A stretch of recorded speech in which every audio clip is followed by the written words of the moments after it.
Yep. Good morning. Come on, I can't hear you. Good morning. All right, thank you. I thought we were going to be in some nice little intimate room where we could have easily done questions and interactions. So just imagine yourself in a nice little intimate room. As Karen and others know, I hate standing behind a podium and talking at you, but that's going to have to be how it is today. So imagine that I'm walking around and we have really good relationship, okay? Let me get this here. So we are starting a couple of minutes late, but we will make up for that, I promise. So the goals for this session are to discuss the evidence base for each of the 6 components of MTSS. And by the way, I'm going to say this at every one of the 4 sessions I'm doing. And I had the little icons for Pennsylvania PBIS and MTSS, and because I couldn't fit them right next to each other, sometimes in a session the MTSS is above the PBS, the next session the PBS will be above the MTSS, so please don't read anything into that. We're going to share some research that demonstrates the impact of leadership on student outcomes, among some other things. We're going to try to share perspectives on the degree to which your district is promoting and using this information for the purpose of improving student outcomes. All of this stuff that we're going to be presenting in the 4 sessions is through an integrated, the research is in situations where PBS and MTSS, academic, or just academic and behavior, social emotion, are integrated. So this applies regardless of whether you're focusing on behavioral, social, emotional outcomes or academic outcomes. And then we can either talk out loud or you can do shoulder talk. I'd like to identify what is it in your district that would promote you, facilitate you using and implementing the information we're going to talk about, and what are the barriers that have to be overcome for you to do that.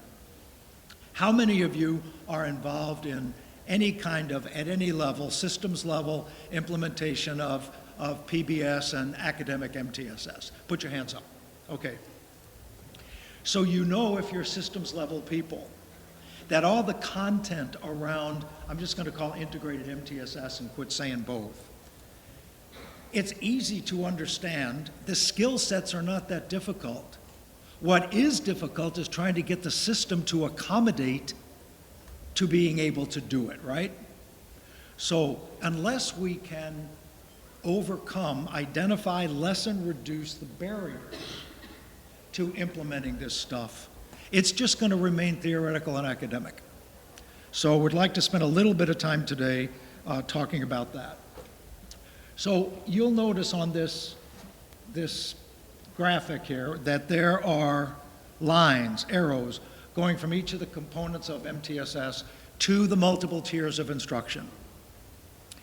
The reason that this model is so robust is that we have evidence for each of those 6 areas about how much the area contributes to student outcomes if done correctly. So the remaining sessions that I'm doing today are focusing on the critical elements here. So they are leadership, capacity building. That's, by the way, professional learning. The last session today is going to talk about cross-training, communication, collaboration, use of data, and the problem-solving process. So when we are doing the session on informing how to use data, we're going to be dealing with data evaluation and problem-solving and sharing some research that's 6 or 8 months old that I think will validate what we're talking about. So the point here is that we place most of the expectations for student growth on classroom teachers. How many of you would agree with that? Either directly or everybody is like, get more effective instruction. We're evaluating teachers, right?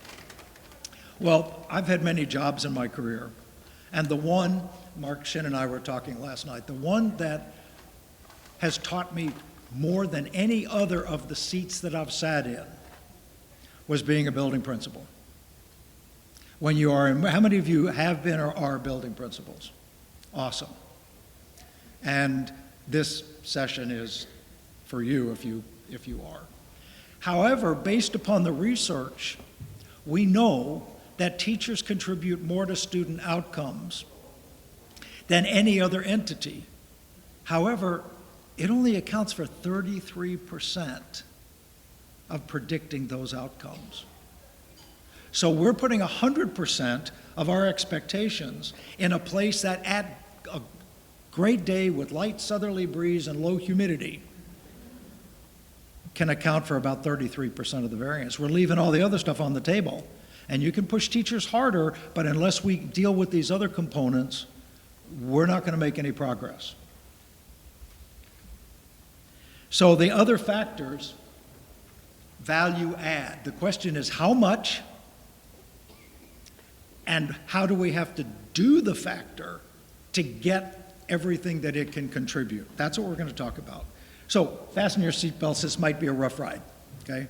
I added that. I was on a flight about 2 weeks ago, and for 3.5 hours we bounced all over the sky between Atlanta and Los Angeles, and I added this slide in there because that's what it was, a rough ride. All right, contributions to student outcomes. We're only going to deal with the first part in this session. We will do, this slide appears in every session.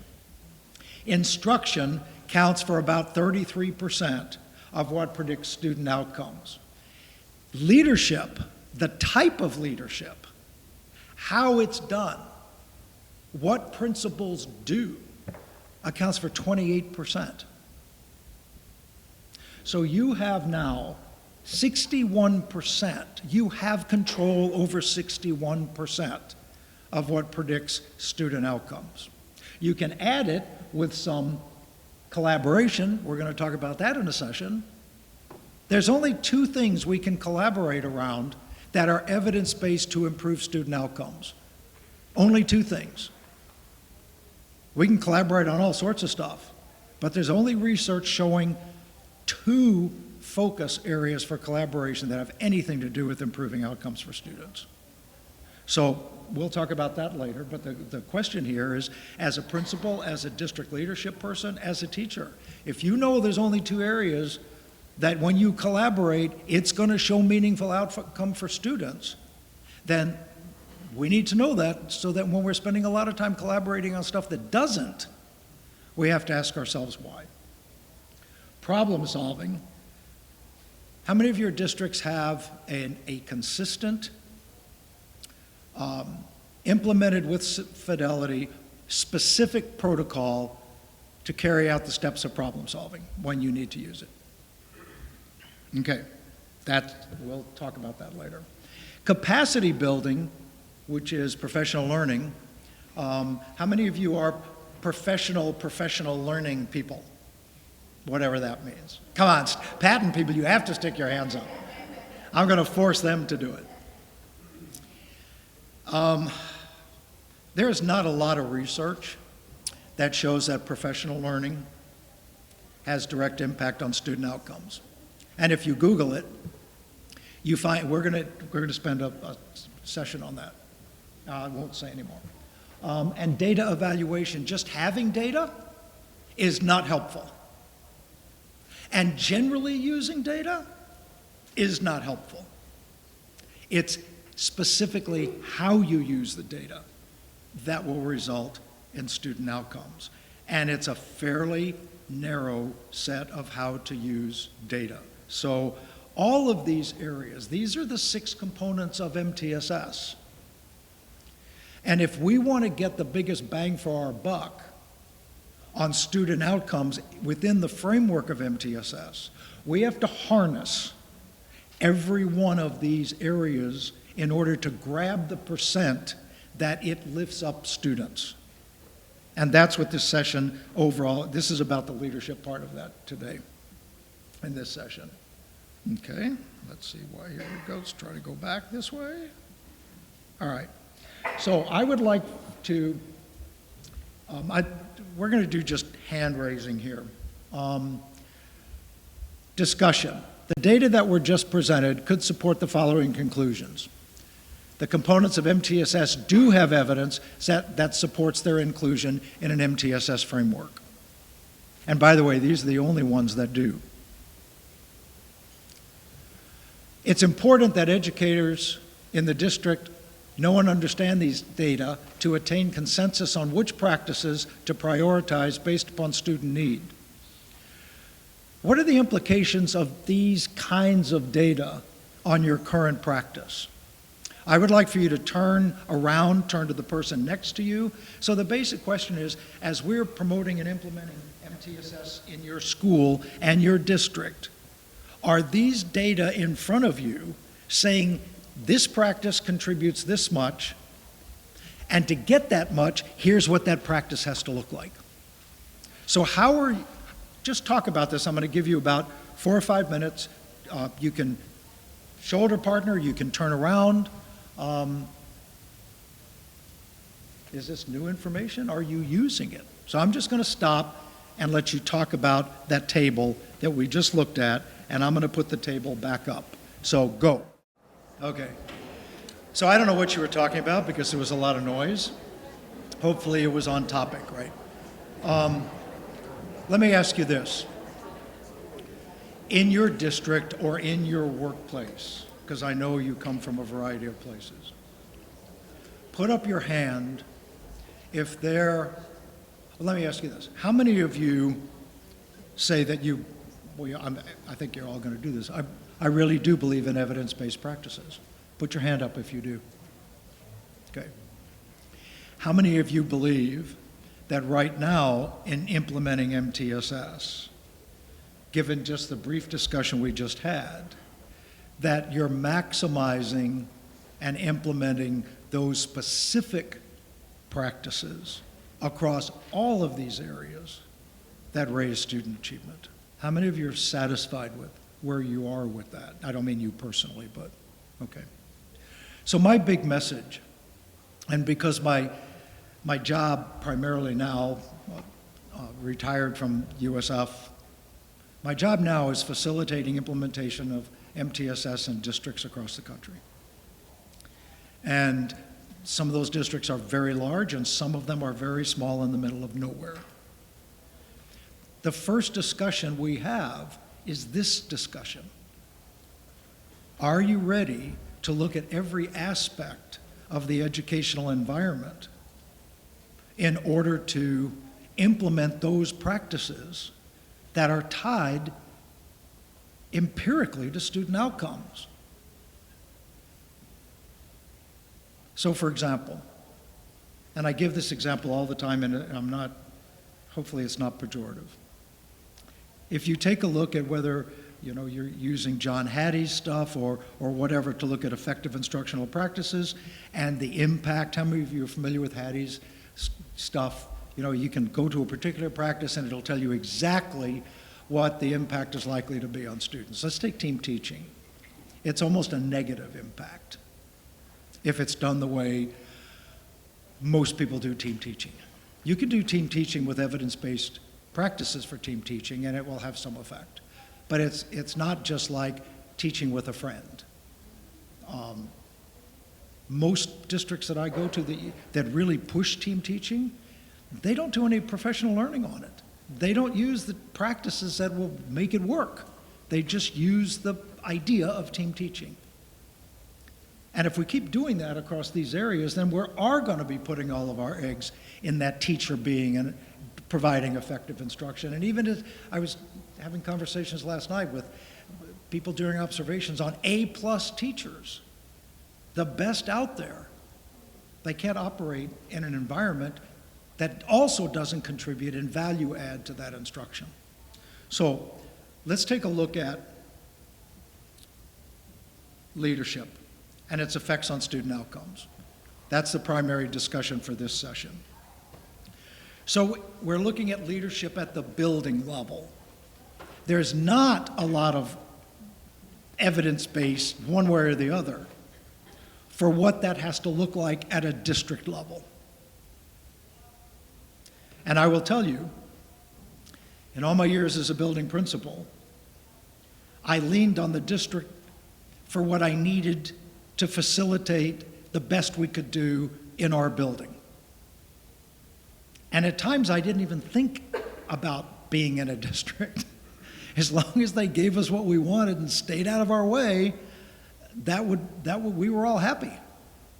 So there's not a lot of research, but we might be able to extrapolate a little bit from the building level. So way back about 20 years ago, Leithwood proposed in the research and validated with research methods at that time that leadership accounts for about 25% of what predicts student outcomes. The Wallace Report took a critical look at that and really questioned it because of the research methods available at the time and statistical analyses and what have you.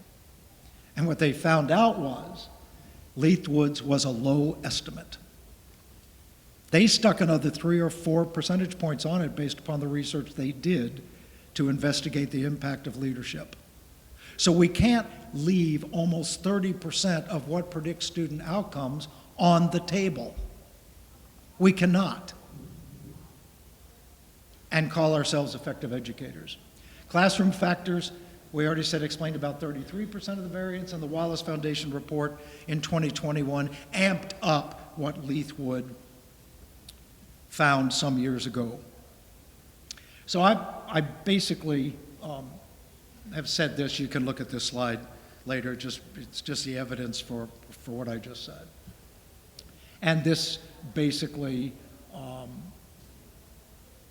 was the second part of what I just said. So the question that I have is, how many of you work in districts where the type of building leadership is kind of left up to the person who sits in that seat? I'll put my hand up. I have so many acquaintances, as do you, who are effective principals. How many of you know a highly effective principal? Put your hand up first. Yes, I do. No, I don't. Please, we probably need more than a third of you putting up your hand that you know an effective principal. At least for the cameras. Say, I know one. So I found one. And how many of you who knew that principal when she or he, they got moved to another building that was struggling? And how many of you know what happened to the building they left after 5 years of their being gone? Yes, all of you are doing this. So we have a lot of anecdotal research that taking your one good principal out of 20 and moving that person around like a roulette wheel to try to do school improvement where they are is not an effective, and the reason for that is effective leadership should not be in the person.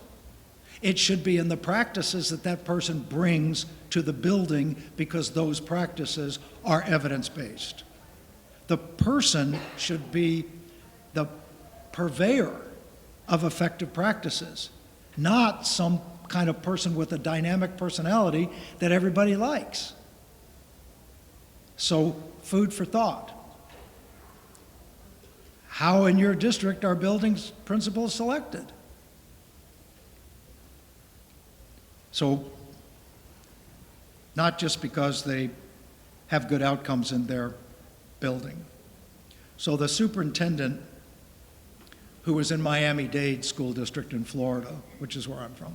Well, I'm from Florida, not Miami. Moved to Los Angeles. He's now the superintendent of LAUSD. When he was the superintendent of Miami-Dade, he had a requirement that if you wanted to be a building principal as a teacher, you wanted to go into the training academy to be a principal, you had to have 3 years of data showing how you facilitated student growth. 3 years. You had a portfolio. If once you were in the principal academy and became a principal and you wanted to move to the district level, you had to get into that district training, and you had to have 3 years of data showing how your building moved all of the students So it was your own, you had control over your kids, and now in a building you're facilitating for all kids. So you had to have a track record showing that what you did at each of these levels was evidence-based.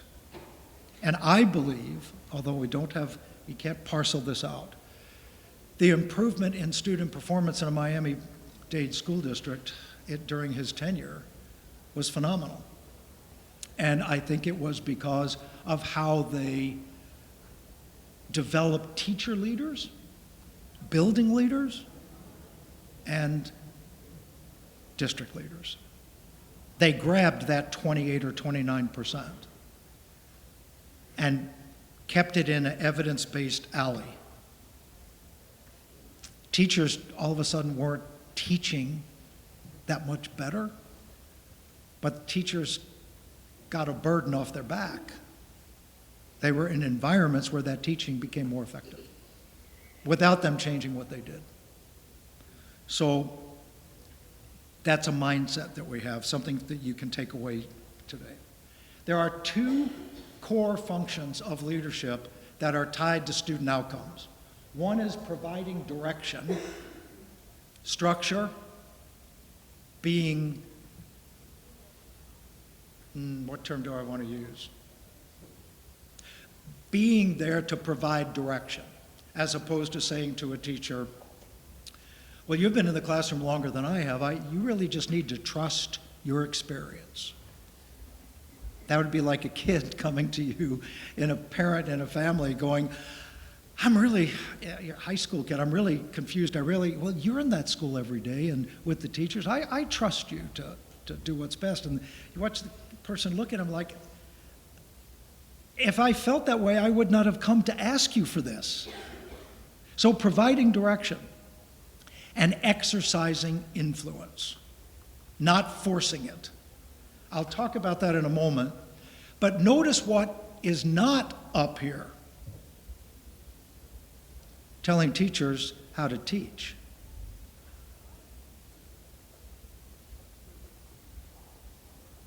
How many of you have been in a position of doing, whether it's contract issues, whether it's whatever, and the policy issues, doing teacher evaluations? Put your hands up. That's a whole nother thing, by the way. You go in and you observe. I observe that being done in districts I work in, and it's just a cluster. There's no guidance. Go in there, you look. Yeah, we could have an all-day session on how to do effective feedback for professionals, and how it's done in education right now would not be part of that discussion. Exercising influence. How do you influence others? Words matter. Everything you say is a building principle. Everything you say matters. Everything is a collaborative decision-making process. Everything that you say is an educative moment. That's leadership. So what isn't there is critiquing instructional practices. That's best done peer-to-peer, not in a hierarchical way. So as a building principal, how do you spend your time? Problem solving, providing direction, same thing. And exercising influence around best practices, evidence-based practices. But how do we do that? What's the model for that, right? So the model is collaborative leadership, not hierarchical. There are 4 or 5 leadership models out there. Only collaborative leadership has demonstrated its impact on accelerating student performance. So if you look at the bottom there, teachers and administrators leading together, recognizing that long-term success rests on diverse perspectives and contributions. That is not my way or the highway. What is one of the things that works most effectively with students in terms of pedagogy? One of the most powerful things you can do as a teacher And that's student or instructional choice. You give them choices of good practices, evidence-based stuff, and they pick it. Because once they pick it, they own it. They made a choice. That process buys you into this. So when you have collaborative leadership, that's what happens. People are involved in making these choices. It's interesting if you can download the Wallace Report and read it. It has some really interesting stuff in there. One of the interesting things was they interviewed principals and teachers. And for the hierarchical or more of a authoritative kind of leadership model, the principal said, if I don't do this way, teachers will not respect me. When they interviewed the teachers said, we respect building principals more who collaborate with us, give us choices, but provide direction for which that those choices all still have an impact on students. So the principals thought the teachers felt one way, and vice versa. So collaborative leadership. Now, all of us, you have all been in some kind of leadership position, whether that's as a teacher or whatever. At some point, somebody has to make a decision, and if that is requested, that's fine. I've always had a problem, and I was driving to the airport. I went past an elementary school in the neighborhood I live in. And right on this building is painted blue, and the left-hand side of the building says administration.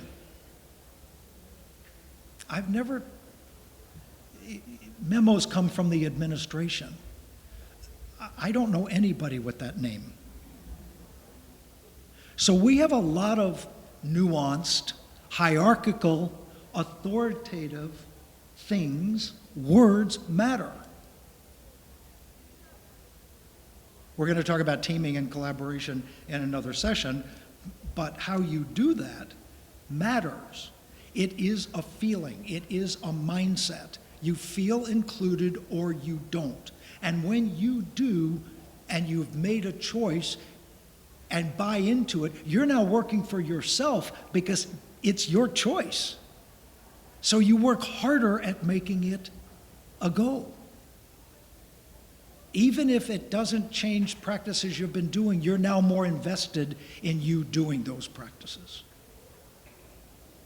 It's a mindset. Leadership is a mindset, but it's an evidence-based mindset. So I would like for you to just read some of this stuff. Collective or collaborative, whichever you want to call it, has far more positive effect on student growth than any other kind of leadership model. So why do we not embrace that practice? Why do we let building principals go off and do whatever they feel like doing? How well has that worked for us in the reading and literacy community? For those of us who are old, and I put myself in that category, I'm shocked, amused, that in the last year, some people have found, like it never existed, something called the science of reading. Give me a frickin' break. It's been around as long as I've been around. We just couldn't get anybody to do it because we gave people choices about how they could teach reading to student groups that those choices have never worked and will never work. But we gave them choices. That's not providing direction. Direction is evidence-based choices. That's your job as a leader. Not free to be you and me.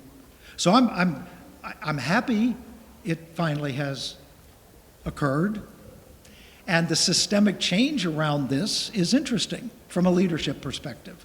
School boards, The members of the school boards now who are passing these policy decisions that we're going to do more explicit instruction, blah, blah, they honestly feel like they're the first coming.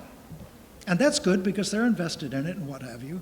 Most of them aren't as old as the science of reading research, so you can't blame them.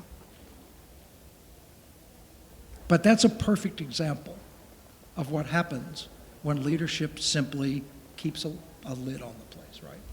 So principal effects on student achievement come largely through their efforts to recruit, develop, support, and retain a talented teaching staff. Duh. My first year that I was a building principal, I had 2 teachers that were excellent teachers. Their excellent skill set did not match with the needs of the students in the building we were in. It just didn't. As I observed and what have you, I saw what they were doing, and they had excellent practices, but not for this population of students. And over about 3 months, we had discussions almost every week. I was trying to provide direction, exercise influence. And it came to the fact that it wasn't going to happen. So the solution was, and this through a process of discussions, that part doesn't matter. Those 2 teachers moved to 2 different schools where their skill sets were perfect for the students in those schools. They were successful people, just not here. So that kind of is an example, and that was a collective decision. They weren't happy. We weren't happy. But they were good, just not here. And everybody won. It was a win-win for the district, for our building, and for students. So that would be an example. And create conditions for them to deliver strong instruction. How many of you have worked with a building principal who you really liked, but you knew was not an instructional leader? Put your hands up. So if you're not an instructional leader, why are you evaluating people on the delivery of instruction that you don't know as much about as they do? That's the reason why these skills result in increased student outcomes, because principals are spending their time doing things to create better conditions for teachers to teach. Even weaker instructional people in this environment will have a better outcome for kids than without this environment.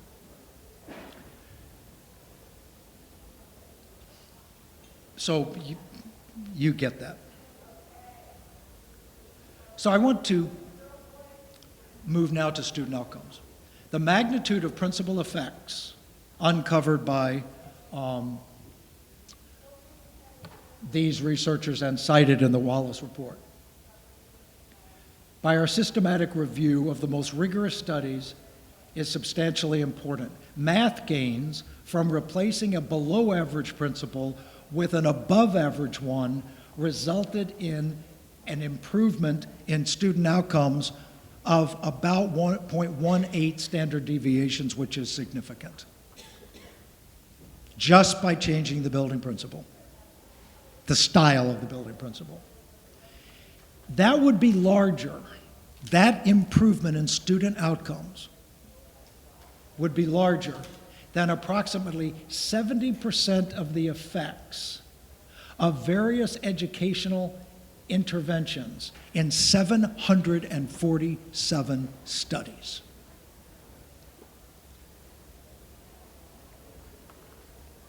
Just let that sink in. What do we do with kids when kids aren't doing well? And those of you who know me, I can't stand the term intervention, because I've had kids tell me it means that the teacher is going to fix me. And when I don't get better, the teacher gets very upset because the fixing didn't work. Intervention in an MTSS model is simply intensification of instruction using evidence-based practices. It is not a momentary event to put a kid back on track. That Has never happened, and it's not ever going to happen. So when you look at that, what is easier to do? Try to implement all those interventions? Or get an individual in the role of a principal that creates a collective, collaborative environment in the school? Your choice. Reading gains would be larger than about 50% of the interventions in those 747 studies. The effect is greater than math because kids are exposed to literacy in places other than school. Everywhere they go, there's literacy stuff going on, vocabulary development, you know all that. I don't know how many of you are grandparents? Put your hands up. Go ahead. Okay, some of you. All right, how many of you are parents? Yeah, that's a lot. So how many of you at night when you did bedtime stories with your kids did math facts instead? Are you a school psychologist? The only ones that put their hands up and say, I did math facts, are data geeks and school psychologists. So there you go. I'm not going to ask you to self-identify because you don't need to do that. Yeah, basically kids get math exposure at school. That's not true with reading.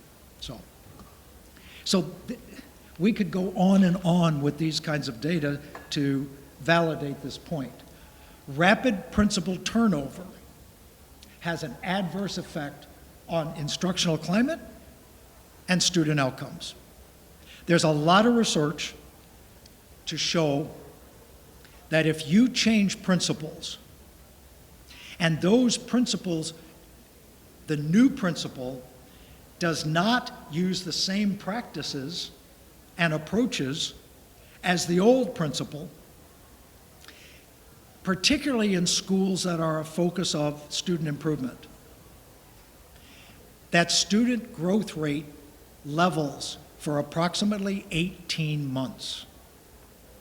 So the system is now going to readjust to this new leadership environment. Why would we do that? Simple solution. Our district is a district where we use collaborative, cooperative, whatever you want to call it, leadership. All of our leaders are trained in that model and expected to implement it, so that when people change, the impact on the environment does not, from a leadership perspective. As opposed to, wow, that person is really good over in that building, let's move them over here and see if they can do that here.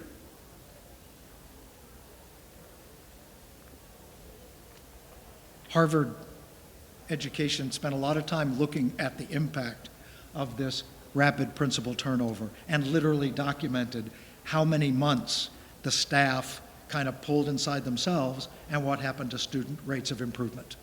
18 months. That's a year and a half. That's a grade and a half. It's almost COVID. And we're reeling from that systemically.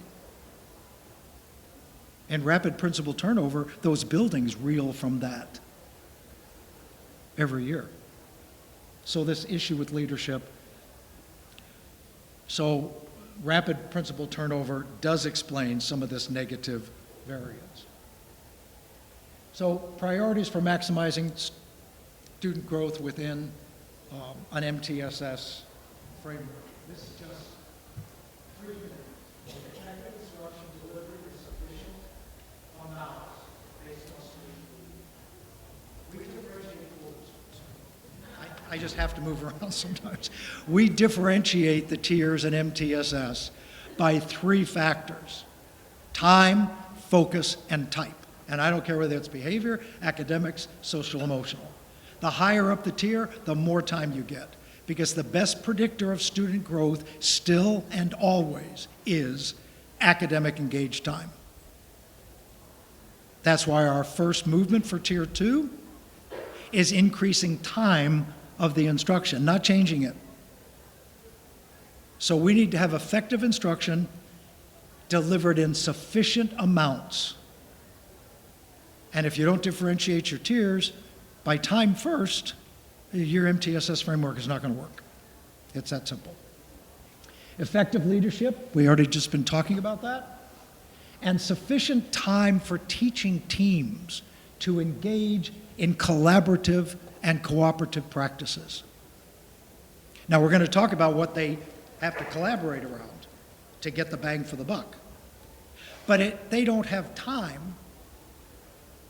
It doesn't matter what they collaborate around, because it ain't going to work. How many of you, and put your hands up, not you personally, you could point to somebody you know in here that does these bad things.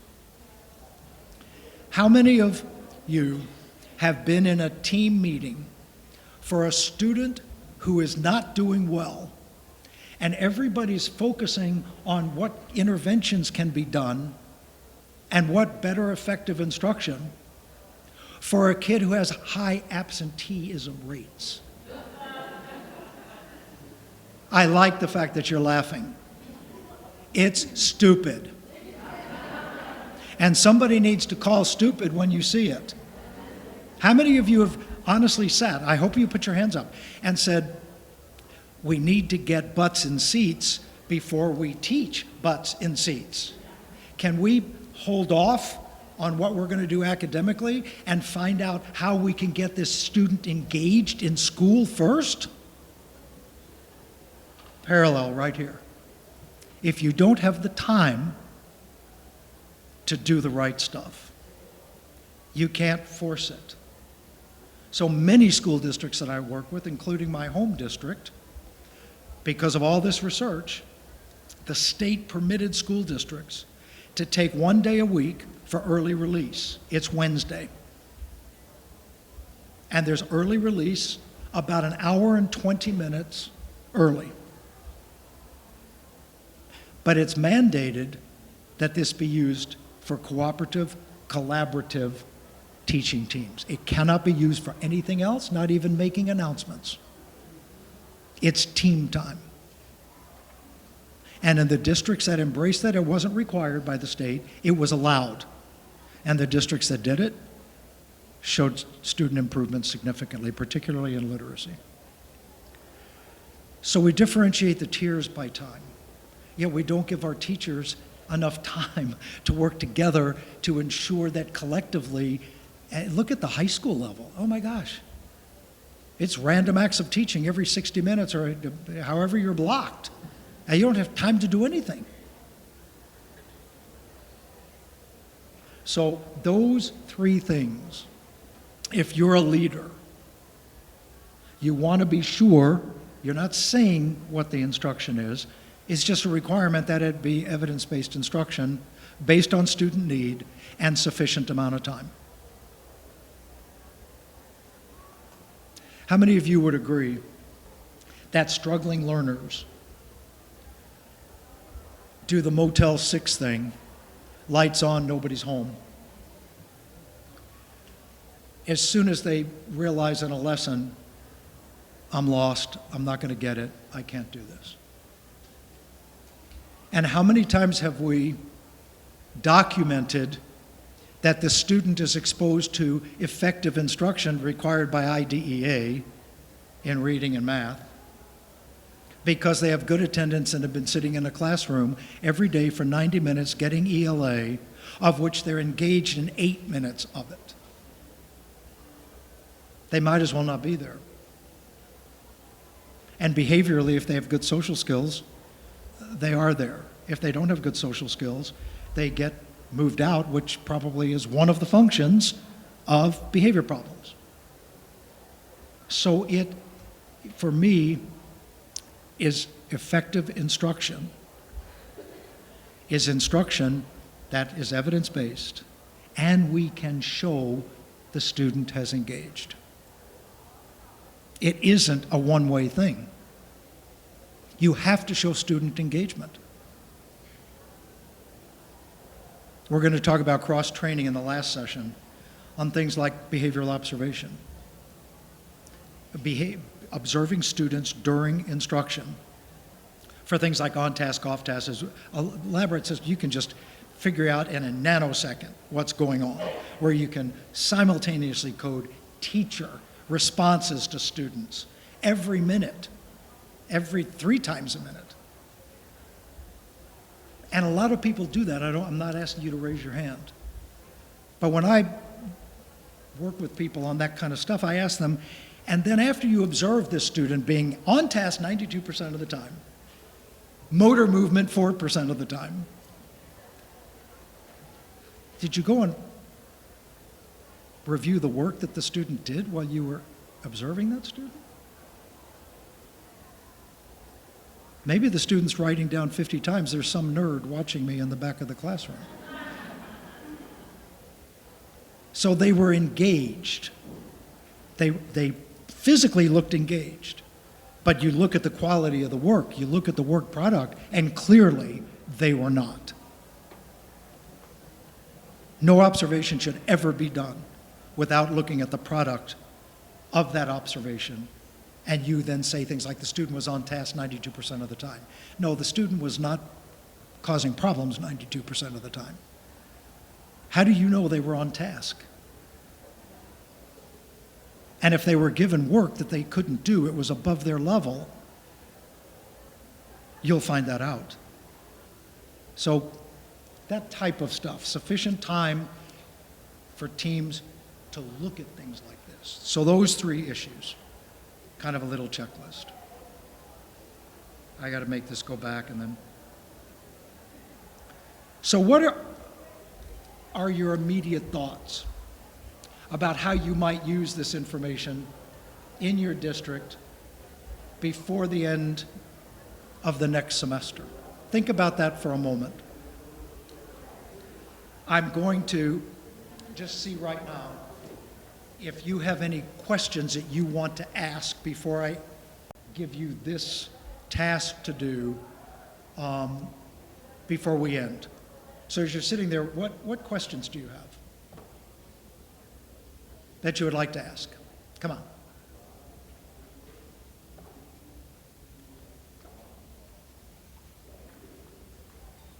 Thank you.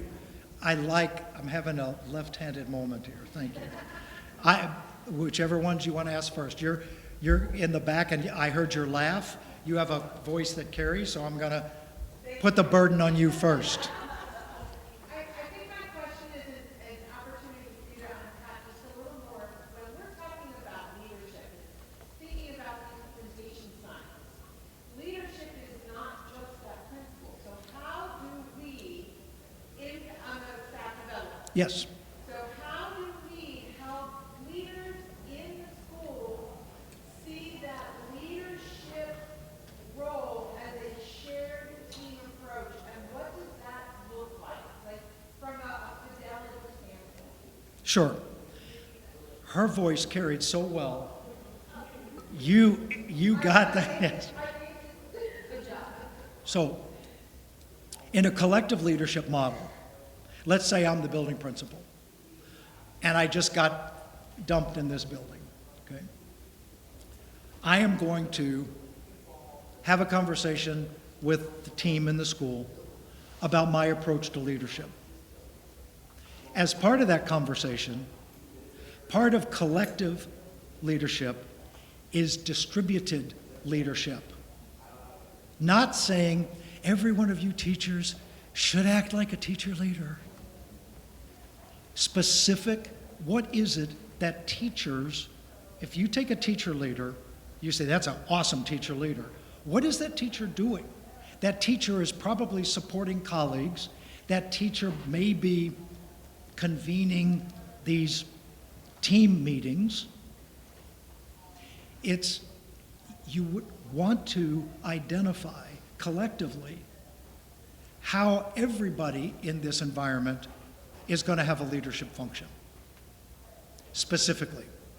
So I would say, as a building principal, I'm not going to sit in on these meetings. I will certainly provide you the support you need, but as teacher group or whatever the group is, grade level, subject area, whatever, how would you like to lead yourselves in this? And I can talk about the things, collaboration, influence, but you then give them choices of how they're going to lead themselves. And it's going to be vary by buildings. So the mindset is collective leadership at the principal level, distributed leadership in the building. And what do we need distributed leadership around? Does that help? You don't look like it helped a lot. So.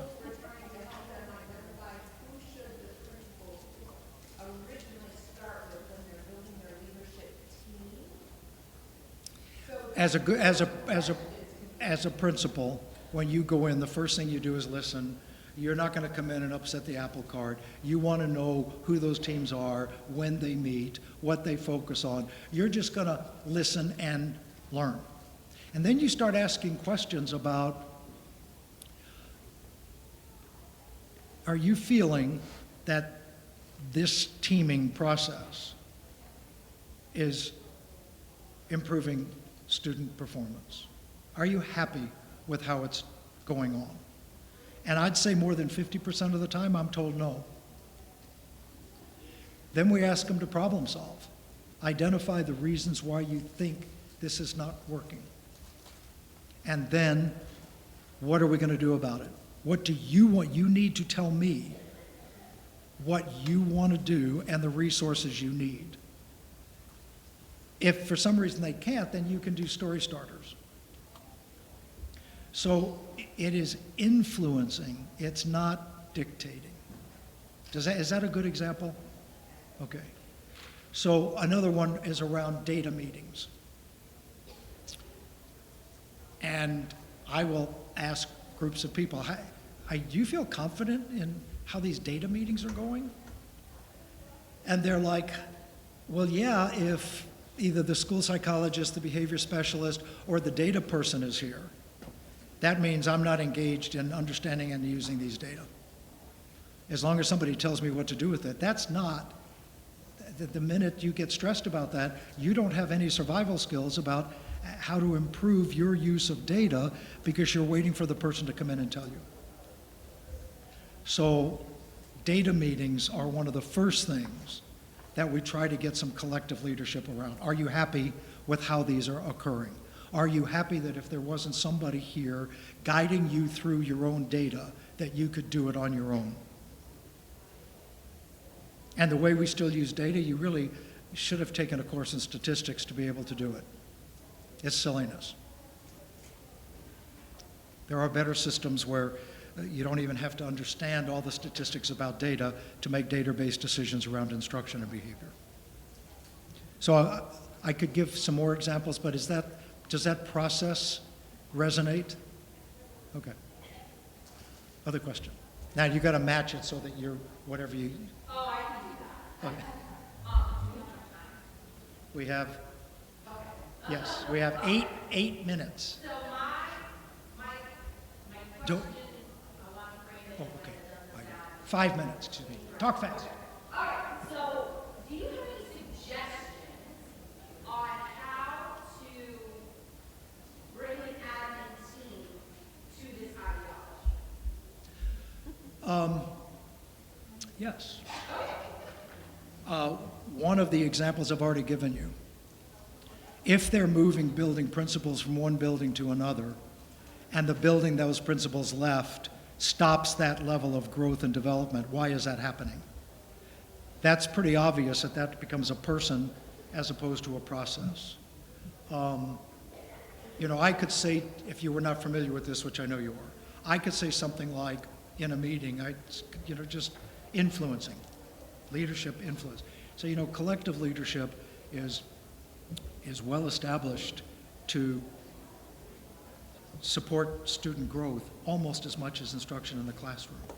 Is this something we want to begin looking at here to get leadership in buildings, that all of our buildings have the type of leadership as opposed to a leader? So you ask questions. You don't come in and slam data down on them. The first thing is awareness. Now, that's going to have some implications. You need to have, even if you're a small district, principal development, because people's personalities come into this. So you have to have a system of professional learning that ensures your building principals come with an effective process. You know, we should let teachers evaluate principals' process the same way principals evaluate teaching process. So I think it is go slow to go fast. Okay? And it would start with awareness, conversations. Are we happy with what's going on right now in the district? That will get consensus around should we look at something or not. I had a conversation actually with somebody here in Pennsylvania last week, and we were talking about something, and I said to this person, the kind of stuff you're focusing on right now is above your pay grade. You can't influence that, but you can influence this, which will ultimately influence that. So consensus is like, it opens doors. So I would start with awareness. I would start with self-reflection on the district. Are we happy with our data and our kids? Are we happy with what happens to student growth as we move principals around? 95% of the time that I ask that, they've never looked at student growth as a function of leadership change in a building, ever. So I would go slow to go fast. All right, we have 2 minutes? 2 minutes. I would like for you to either self-reflect, but I'd rather you talk first. What are your immediate thoughts on what of this information you're going to think about and try to have discussions at some level about? Which of those things that we've talked about here, particularly around leadership, are you going to take away and have a conversation with somebody in your workplace about? So, 2 minutes, I'm going to give you a countdown, and please start.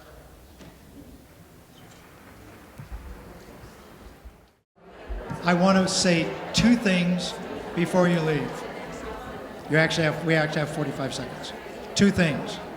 1, think about, I'm just going to share what I do for myself. When I go to a session like this, particularly these short sessions, before I leave, I write one thing down at least I'm going to take away from this session, or I write down nothing. I'm not going to take away anything. It was interesting information, but I'm not taking anything away. Don't clutter your brain and don't commit yourself to do something you can't or don't want to do. And the second thing, thank you for coming. Have a great rest of your second day.